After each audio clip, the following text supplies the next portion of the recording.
सबसे पहले तो मैं कहना चाहूंगा कि जो मुजफ्फरपुर की घटना हुई वो बहुत ही दुखद और पीड़ादायक है और घटना के तुरंत बाद जो आरोपी था उस आरोपी को गिरफ्तार किया गया और एसएसपी मुजफ्फरपुर ने बताया है कि तुरंत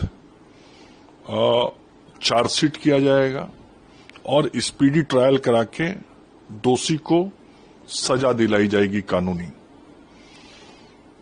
साथ ही जो पीड़िता बच्ची थी उसका इलाज 2 जगहों पे हुआ, एसकेएमसीएच मुजफ्फरपुर में और फिर पटना में, और दोनों जगहों पे अस्पताल में उसको इलाज किया गया।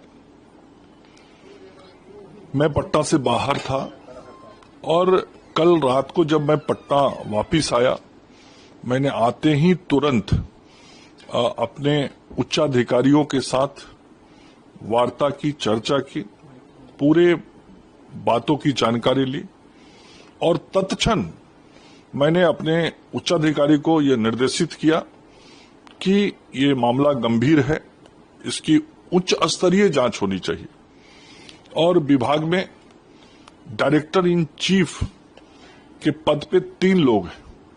मैंने निर्देश दिया कि जो तीनों डायरेक्टर इन चीफ हैं उन तीनों डायरेक्टर इन चीफ के नेतृत्व में जांच दल गठित की जाए।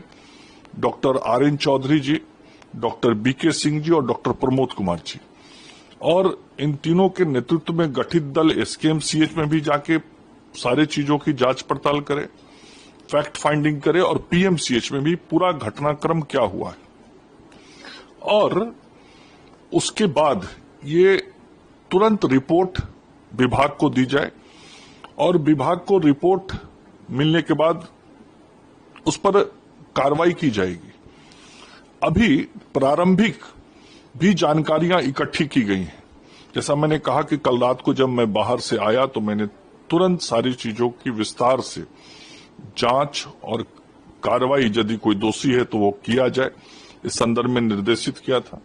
तो जो 2 टीम है वो एसकेएमसीएच और पीएमसीएच में जाके सारे तथ्यों को, साक्ष्यों को देख रही है और वो रिपोर्ट देगी।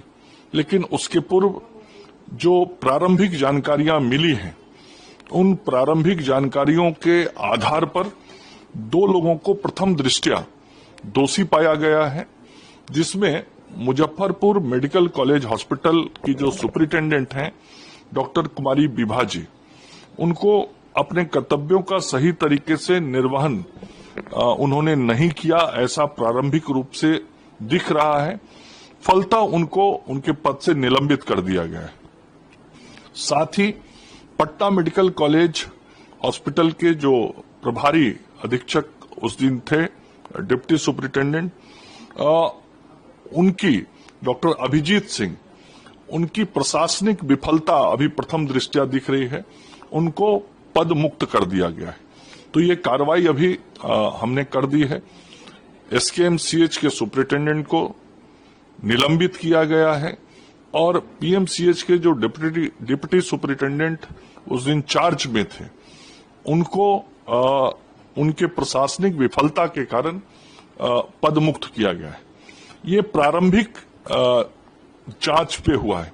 अभी जो टीम जांच में गई है उसकी और जो रिपोर्ट आएगी तो आगे यदि कोई और दोषी पाए जाएंगे तो उन पर कार्रवाई होगी। कांग्रेस का सर सीधा आरोप है कि फेल्योर है सिस्टम, जो पीएमसीएच था उसने सही समय पर इसका इलाज नहीं, इसलिए उसकी मौत हो गई, ऐसा बचाया। देखिए, मैंने कहा ना, मैं ये बहुत सेंसिटिव विषय है और ये राजनीतिक बयान मैं इस पर कोई नहीं देना चाहता। जो घटनाक्रम हुआ है उसका पूरा सही जानकारी प्राप्त करना और यदि किसी ने गलती की है तो उसको दंडित करना, ये अभी भी किया है और आगे जो टीम गई है उसके रिपोर्ट के आधार पर आगे निर्णय लेंगे।